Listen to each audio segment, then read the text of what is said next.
Hi hello வணக்கம் miss. நீங்கள் கிட்ட இருக்கிறது டீ குக் பிஎல்எஃப்எஃப் டோன்ட் லீவ். நான் உங்கள் கொற்றவை. எல்லோரும் நல்லா இருப்பீங்க நம்புகிறேன். நானும் நல்லா இருக்கேன். அது போன பாட்டில் நான் கொஞ்சம் சொதப்பியிருப்பேன். கொஞ்சம்லாம் நிறையவே சொதப்பியிருப்பேன்னு நினைக்கிறேன். கொஞ்சம் அட்ஜஸ்ட் பண்ணிக்கோங்க. இது என்னோடய ஃபஸ்ட் எஃப்எஃப், அதனால தான் அப்படியே. சரிப்பா வாங்க ஸ்டோரிக்குள்ளே போகலாம். போன பாட்டு எதோட முடிச்சிருந்தாங்கன்னா, ஜேகேக்கும் மேரேஜ் ஆகிருக்கும். அந்த கல்யாணத்தில் ஜேகேக்கு சுத்தமாக ஒரு பொண்ணு கிடையாது. அதனால் அவன் என்னமாவது பண்ணி போயிடணும்னு நினச்சிட்ருப்பான். அப்போ அவருக்கு ஒரு ஐடியா தோணிருக்கும். வாங்க அந்த ஐடியாவை பார்க்கலாம். இப்போது ஜேகே அவங்க அம்மாட்ட போயிட்டு, இந்த மாதிரி அங்கே எனக்கு வேலை இருக்குது, ஃபோன் பண்ணி கூப்பிட்டுட்டே இருக்காங்க, நான் போயே ஆகணும் காலேஜுக்கு அப்படின்னு சொல்கிறாங்க. அப்போது டேவிட் சைட்லேருந்து டேயோட அப்பா அம்மாலாம் என்ன பண்ணுறாங்கன்னா, அது எப்படி போக முடியும், இன்னும் நான் எந்த சடங்கு சம்பிரதாயமே பண்ணலை, மறுநாளே போகணுன்னா எப்படி, அப்படி இப்படின்னு ஆர்கியூமெண்ட் போயிட்டுருக்கு.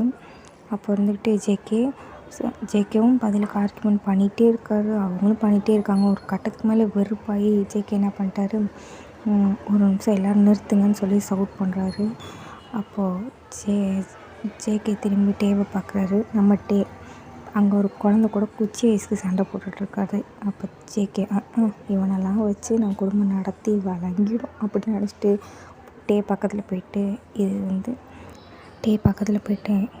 டேவை பார்த்துட்டு, நீ பாரு டே, இது நம்ம 2 பேத்துக்குமான வாழ்க்கை. இப்போ நீ சொல்லு, இப்போது நான் போயிட்டு வீடெல்லாம் செட்டில் பண்ணிவிட்டு உனக்கு ஏற்ற மாதிரி 6 மாதம் கழித்து நான் உன்னை கூட்டிகிட்டு போகிறேன். அப்படி இல்லை நானும் இப்போவே உன் கூட வருவேன்னாலும் சொல்லு, நான் உன்னை கூட்டிகிட்டு போகிறேன். ஆனால் அங்கே உன்னால் கம்ஃபர்டபுளாக இருக்க முடியுமா எனக்கு தெரியாது. இப்போ நீ சொல்லு முடிவா அப்படின்னு சொன்னால், சுற்றி இருக்க எல்லாத்தையும் ஒரு தடவை பார்த்துட்டு, இல்லை நீங்கள் போயிட்டு வாங்க, நான் வெயிட் பண்ணுறேன் அப்படின்னு சொல்கிறாரு. அதுக்கு மேலே அங்கே இருக்கவங்க யாருமே பேசலை. டேவோட அப்பா அம்மாலாம் டேவை சரியாக மறைக்கிறாங்க. ஆனால் ஜேகேக்கு ஜாலியாகிடுச்சு. சரின்ட்டு ஒரு வார்த்தை கூட சொல்லாமல் மேலே ரூமுக்கு போயிடுறாரு. ஆனால் ஜேகேவோட அம்மாவுக்கு மட்டும்தான் தெரியும், எப்படியும் ஜேகே போயிட்டு திரும்பி வரமாட்டான், கூட்டிகிட்டு போக மாட்டான் அப்படின்னு சொல்லிட்டு. ஜேகே அம்மா என்ன சொல்கிறதுன்னு தெரியாமல் முடிச்சிட்ருக்காங்க. அப்போ ஜேகேவும் கிளம்பிட்டு எல்லாத்தையும் பார்த்துட்டு எதுவுமே சொல்லாமல் போகிறான். மற்றவங்களாச்சும் திரும்பி மறைச்சாச்சும் பார்த்தான். ஆனால் டேவை திரும்பி கூட பார்க்கல. அவர் பாட்டுக்கு கிளம்பி வந்துட்டார் அவர் வேலை பார்க்குற ஊருக்கு. டேவும் அப்படியே ஒரு 2 மாதம் போகுது. ஆனால் ஜேகே இங்கிட்டு கோச்சிங் சென்டர் வச்சு காலேஜ் போயிட்டு சும்மா வீக் டேஸில் லீவ் நாளில் பண்ணலாம் அப்படின்னு சொல்லி பார்த்தது. அப்படியே அது பிக்கப் ஆகி டெய்லியும் நடத்துகிற மாதிரி போயிட்டே இருக்கும். அப்போ காலேஜோட செம் லீவு, அதனால் அது பாட்டுக்கு போயிட்டே இருந்திருக்கும் கோச்சிங் சென்டர். அதுக்கப்புறம் தான் ஸ்கூல் ஓப்பன் பண்ணுற 2 நாளைக்கு முன்னாடி கோச்சிங் சென்டர் க்ளோஸ் பண்ணிவிட்டு, சரி கிளாஸ்க்கெலாம் போகணும்ல அப்படின்னு சொல்லி ப்ரிப்பேர் ஆகி இன்றைக்கி தான் ஃபஸ்ட் டே வந்திருப்பாங்க. வந்ததுக்கப்புறம் தான் டே ஜிம்மின் மேலே மோதி அப்புறம் போய் ஜேகேவை கூப்பிட்டு அந்த ஃபஸ்ட்டு சீன் நடந்திருக்கும். இதெல்லாம் யோசிச்சு பார்த்துட்டு ஜேகே அப்படியே ஷாக்காக டேவே பார்த்துட்ருக்கான். இவன் எப்படி இங்கே வந்தான்னு சரியான கோபம் வேறு ஜேகேக்கு. என்ன பண்ணுறதுனே தெரில. கோபம் அங்கேருந்து போயிடுறான். அப்படின்னு சொல்லிட்டு ஜிம்மின் கூப்பிட்றான். டே ஜேகேன்னு கூப்பிட்டுட்டே இருக்கான். அவன் பாட்டுக்கு போயிடுறான். இங்கிட்டு திரும்பி பார்த்தா டே சரி நான் போகிறேன் அப்படின்னு சொல்கிறான். அப்போ ஜிம்மின் சரி விடு அண்ணன்னு சொல்லிட்டேன், யாரும் ரேக்கிங்லாம் பண்ண மாட்டாங்க நம்ம காலேஜில், நீ வேறு பிஜி படிக்கிற, அதனால் ரேக்கிங்லாம் கிடையாது, அப்படி யாராவது பண்ணால் என்கிட்ட சொல்லு, நான் பார்த்துக்கிறேன் அப்படின்னு சொல்கிறான். சரிங்கண்ணா அப்படின்னு சொல்லிட்டு டேவும் கிளம்புறான். இங்கிட்டு திரும்பி அவன் பாடு போயிட்டுருக்கான். அப்போது ஒரு ஆள் டே மேலே அடிக்கிறாங்க டொம்முன்னு. யாரா அப்படின்னு திரும்பி பார்த்தா அங்கே ஒரு பையன் நிற்கிறான், க்யூட்டாக. ஆனால் பதட்டமாக இருக்கான். ஓடி வந்திருப்பான் போல, அதனால தான் இடிச்சிட்டான். என்னாச்சுன்னு சொல்லிட்டேவும் கேட்குறான். அந்த மாதிரி அங்கிட்டு ரேகிங்லாம் பண்ணுறாங்க அப்படின்னாங்க. நீங்கள் பிஜி படிக்கிறீங்களான்னு சொல்லி கேட்குறான். ஆமாம் நான் பிஜி தான் அப்படின்னு சொல்கிறான். பிஜி படித்தா ரேகிங் இல்லைன்னு சொன்னாங்க அப்படின்னு. ஐயோ என்கிட்டயும் அப்படி தான் சொன்னானுவ, ஆனால் பார்த்தா இங்கே அப்படிலாம் இல்லை, அவங்க பண்ணுறாங்க, ரேகிங்லாம் பண்ணுறாங்க சீனியர்ஸு அப்படின்னு சொல்கிறான். நானும் பிஜி தான் அப்படின்னு சொல்லிட்டேவும் சொல்கிறான். ஓ அப்படியா பரவாயில்ல அப்படின்னு சொல்லிட்டு என்ன குரூப்புன்னு கேட்குறாங்க. நான் பயாலஜி அப்படின்னு சொல்லிட்டே சொல்கிறான். அதுக்கு அந்த பையனும் ஆகி நானும் பயாலஜி தான் அப்படின்னு சொல்கிறான். பரவாயில்ல ஒருத்தருக்கு ஒருத்தர் ஃப்ரெண்டாவது கிடைச்சோமே அப்படின்னு சொல்லிட்டு நான் டே அப்படின்னு சொல்லி டே ஹேண்ட் நீட்டுறான். ஹேண்ட் ஷேக் பண்ணேன். அப்போ அந்த பக்கம் இருக்க பையனும் ஐம் ஜே ஹோப் அப்படின்னு சொல்லி அவனும் ஹேண்டை நீட்டுறான். ஆமாம் நம்ம ஜே ஹோப் தான். 2 பேரும் ஹேண்ட் ஷேக் பண்ணிக்கிறாங்க. அப்போ டே வந்துட்டு சரி இப்போ சொல்லு எதுக்கு ஓடி வந்த அப்படின்னு சொல்லி கேட்குறான்.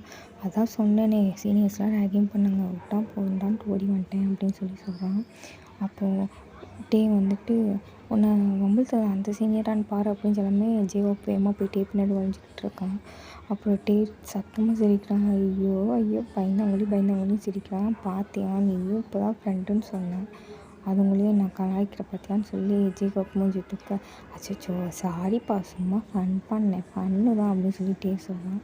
சரி வான்னு சொல்லிட்டு 2 பேரும் போகிறாங்க. அப்போ ஜிம்மின் அங்கிட்ட வந்துட்டு ஹே டே அப்படின்றான். திரும்பி பார்க்குறான். பார்த்தா ஜிம்மின்னு சொல்லுங்கள் அப்படின்னு சொல்ல வந்துட்டு அப்படியே ஸ்டாப் ஆகிட்டு சொல்லுங்கள் சார் அப்படின்னு சொல்கிறான்.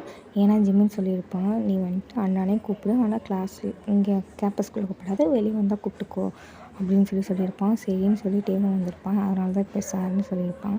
அப்போது ஃப்ரெஷர்ஸ்க்குலாம் அங்கே வெல்கம் பார்ட்டி வச்சுருக்காங்க பாரு, நீங்கள் 2 பேர் போங்க அப்படின்னு சொல்கிறான். சரிங்க சார்னு சொல்லிட்டு 2 பேர் போகிறாங்க. அங்கே போய் உட்காந்து காமிச்சிட்ருக்காங்க. அப்போ வந்துட்டு டே கண்ணு ஜேகேவை தான் தேடுது. ஐயோ வேறு கோவமாக போனாங்களே அப்படின்னு சொல்லிட்டு திரும்பி பார்த்துட்ருக்கான். ஆனால் அவங்க ஸ்டேஜுக்கு கீழே ஜேகே நல்லா வரப்பா நின்றுருக்கான். ஃபுல் ஸ்லீவில் ஒரு ஷர்ட் போட்டு நல்லா டக்கின் பண்ணி பார்த்தாலே அப்படியே ஆர்மி ஆஃபீஸர் மாதிரி இப்படி வரப்பா நின்றுருக்காரு. டேவும் இங்கேருந்து பார்த்துட்டு பரவாயில்ல புருஷனை சைட் அடிக்கிறது நல்லா தான் இருக்குது அப்படின்னு சொல்லிட்டு ஜேகேவே பார்த்துட்ருக்கான். ஜேவை வந்துட்டு இப்படியே பயந்துட்டே உட்காந்துருக்கான். பயந்த மாதிரியே உட்காந்துருக்காங்கிட்டு பார்த்துக்கிட்டு. அப்போது டக்குன்னு ஜேகேவும் டே எங்கேயாவது பார்த்து இருக்கானான்ட்டு தேடுறான். டக்குன்னு ஜேகோ மடியில் வந்துட்டு டே வந்து குனிஞ்சிக்கிறான்.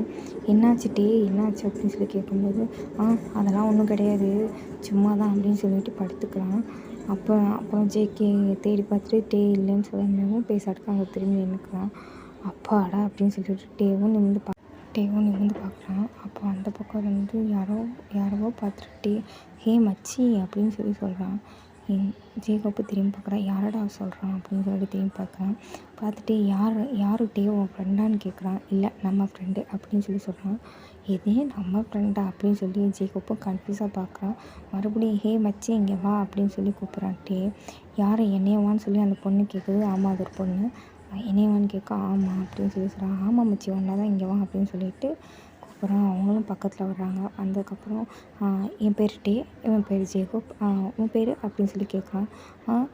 அவனும் பயந்துக்கிட்டே என் பேர் ஒய்யன் அப்படின்னு சொல்கிறான்.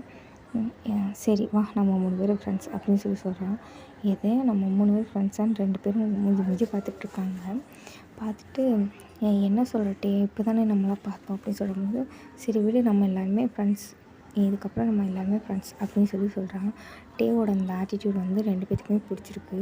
சரி சொல்லு ஒன்று என்ன பண்ணாங்கன்னு சொல்லிட்டு ஒய்யனை பார்த்து டே கேட்குறான்.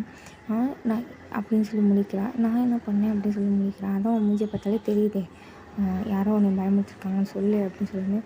அதுவும் சீனியர்ஸ் தான் என்னை கூப்பிட்டு ரேக் பண்ணிகிட்டு இருந்தாங்க, அதனால தான் அப்படி ட்ரெஸ் எல்லாம் பிடிச்சி கசக்கிட்டாங்க அப்படின்னு சொல்லி அவனும் சொல்கிறான். சரி விடு இன்றைக்கி ஒரு நாள் விட்டுருவோம், நாளையிலேருந்து பார்த்துக்கலாம், நம்ம கெத்த பாரு அப்படின்னு சொல்லிட்டு அப்படி பேசிகிட்டேவும் அந்த பக்கம் ஒரு டீமை காட்டுறாங்க. அது வேறு யாரும் இல்லை, நம்ம ட்ராகன் அண்ட் கை அப்புறம் 2-3 பேர் இருக்காங்க. அவங்களோட ஃப்ரெண்ட்ஸ், அவங்களாம் ஒரு செட் ஆஃப் ஃப்ரெண்ட்ஸு. ட்ராகன் வந்து யாருன்னா அந்த ஊர் அமைச்சரோட பையன், அதனால் அவனை பார்த்தா எல்லாருக்குமே பயமாக இருக்கும்.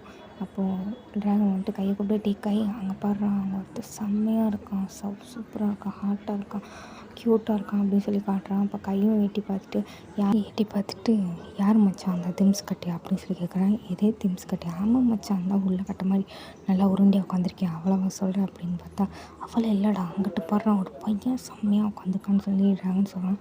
ஐயோ மச்சான் உனக்கு மட்டும் எங்கே இருந்துடா இவன்ட்டு அழகாக கண்ணில் படுதுங்க அப்படின்னு சொல்லி கேட்குறான். அதுக்கு ட்ராகனும் அதுக்கெலாம் மச்சம் வேணும்டா அப்படின்னு சொல்கிறான். கையும் அப்படின்னு சொல்லிட்டு ஆனாலும் அவ்வளோ அழகாக தானே இருக்கா அப்படின்னு சொல்லிட்டு ஒய்யனை சைட் அடிச்சுட்ருக்கான். அடங்கு அப்படின்னு சொல்லிட்டு இருக்கான் இவனும். அப்புறம் ஃப்ரெஷர்ஸ் பார்ட்டிலாம் முடிஞ்சு எல்லோரும் கேண்டீன் போகிறாங்க. கேண்டீன் போயிட்டு டே ஒய்யன் ஜேகோப் 3 பேர் உட்காந்து ஜூஸ் குடிச்சிட்ருக்காங்க. அப்போது டே வந்துட்டு ஜேகோப்பை வந்துட்டே இருக்காரு. அப்போது ஜேகோப்பை ஒரு கட்டத்துக்கு மேலே பொறுக்க முடியாமல் பொறுத்தது போதும் பொங்கி எழுடா கைப்புள்ள அப்படின்ட்டு பொங்கி எழுந்துட்டு துரத்துறாரு டேவை. டேவும் வந்துட்டு என்னை பிடிக்க முடியாதுன்னு பின்வாக்கிலே ஓடுறாரு. ஜேகப்பும் துரத்தி வராது. அப்போது டே வந்துட்டு பின்னாடி வாக்கில் ஓடுனதுனால பின்னாடி இருந்த யாரையுமே பார்த்துருக்க மாட்டார். அதாவது அவருக்கு பேக் சைடில் இருந்த ஒரு பர்சன் வந்து இடித்து நிற்பார் பார்க்காம. அப்போ அந்த பையன் கையில் அந்த ஜூஸ் வந்து டே மேலே கொட்டிடும். ஓகே, இதோட அந்த பாட்டை நான் கட் பண்ணிக்கிறேன். டே இடித்த பர்சன் யாராக இருக்கும் அப்படின்னு சொல்லி யோசிச்சிட்டே இருங்க. நெக்ஸ்ட் பார்ட்டில் நான் சொல்கிறேன். ஓகேடா, பாய். அப்புறம் சொல்ல மாட்டேன், உங்களுக்கு பிடிச்சிருந்தால் லைக் பண்ணுங்கள், கமெண்ட் பண்ணுங்கள், நெக்ஸ்ட் பார்ட்டுக்கு வெயிட் பண்ணுங்கள். ஓகே, பாய், குட் நைட்.